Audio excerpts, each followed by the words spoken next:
Bonjour à tous, on est sur place à la mystérieuse librairie à Nantes avec notre expert en BD, Romain. Bonjour Romain. Bonjour. Ça va bien? Ça va bien. En ce début de printemps, à l'approche du printemps. Et voilà. Des petits conseils de lecture, parce qu'on va peut-être sortir un peu plus et on a envie de bouquiner sur les terrasses, dans les jardins. On ne sait jamais encore cette saison, terrasse ou chez soi bien tranquille. Bah, on a envie de bouquiner en tout cas, et du bouquiner nantais bien sûr. Et oui. Et de bons conseils en la matière. J'essaye toujours, et en plus c'est vrai que ce début d'année 2007 de manière générale est assez dense.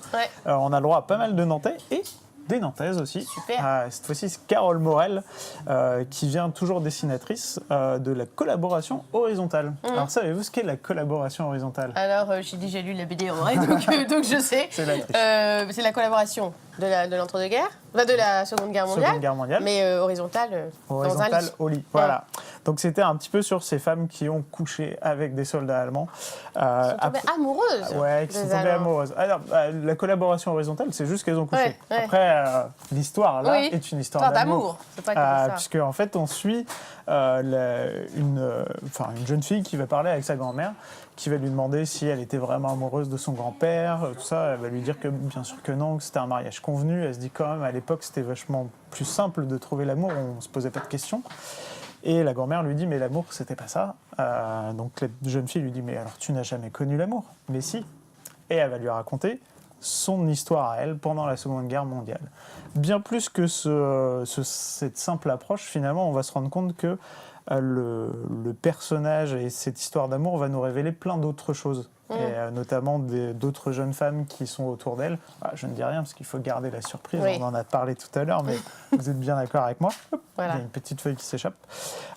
Et du coup, on se retrouve comme ça avec une histoire assez dense et la grosse complexité, c'est-à-dire que tout n'est pas blanc ou noir.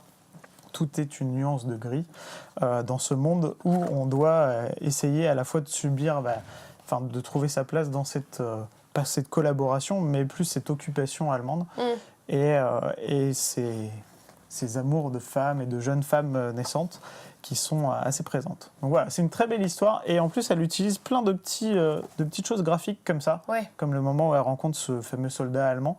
Et c'est plein de petites subtilités graphiques qui apportent un plus au récit. C'est vrai, et puis c'est une belle histoire, je confirme. Et puis la petite feuille qui est tombée, ça fait partie de la BD. Voilà, c'est une lettre. C'est une lettre. On n'en dit pas plus. Faut pas.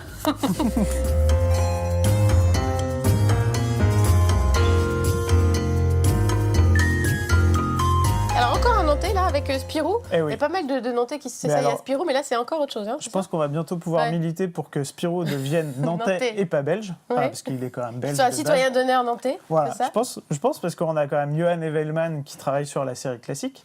Et là, c'est la série en fait qui avait fait découvrir Fabien Wellman et Johan sur le Spirou, qui s'appelle Spirou 2 ou Spirou par, ça marche aussi. Ça veut dire qu'il y a deux histoires de Spirou en parallèle. C'est ça, voilà. Il y a la vraie, vous savez, la suite canonique, la version officielle. Et puis il y a les versions où les auteurs, on leur donne carte blanche. Et finalement, ça apporte des beaux récits. Et Olivier Schwartz fait partie des gens un peu exceptionnels. Il a demandé 2 albums pour faire toute une histoire avec Spirou. Et il revient sur le rapport de la Belgique colonialiste avec cette femme léopard, puisque c'est l'histoire de la femme léopard en 2 parties. La première partie, le premier album se passait en Belgique et le deuxième se passe au Congo. D'accord. Donc on va suivre tout un tas de dictateurs et de petites histoires. Le dessin d'Olivier Schwartz est assez génial, il est rempli de petites subtilités un peu partout, un peu tout le temps. En fait, vous pouvez toujours regarder le personnage à l'arrière-plan. Il va décrire quelque chose et c'est très très référencé par rapport finalement aux notions de Tintin, enfin tout ce qui a apporté Tintin, vous savez, le fameux controversé Tintin au pays du Congo. Voilà, on revient de manière subtile et humoristique sur toutes les controverses de l'époque. Via Spirou. Et donc le Nantais, c'est Olivier Schwartz. Olivier Schwartz, le dessin. Et alors on finit avec un coup de cœur. Ah oui, voilà. Enfin, alors, les 2 autres étaient aussi des coups de cœur, mais disons que dans le reste de la production hors nantais, puisque là, pour le moment, c'est un choix, ça reste quand même des choix que je vous fais parmi les auteurs nantais, qui sont des vrais coups de cœur et une vraie proposition dans ce qui se fait dans la BD aujourd'hui. Eh bien, il y a She, qui est une histoire qui devrait se passer en 4 tomes, puisque c'est ce qui est annoncé pour le moment. Il n'y a pas de raison qui change, mais on ne sait jamais.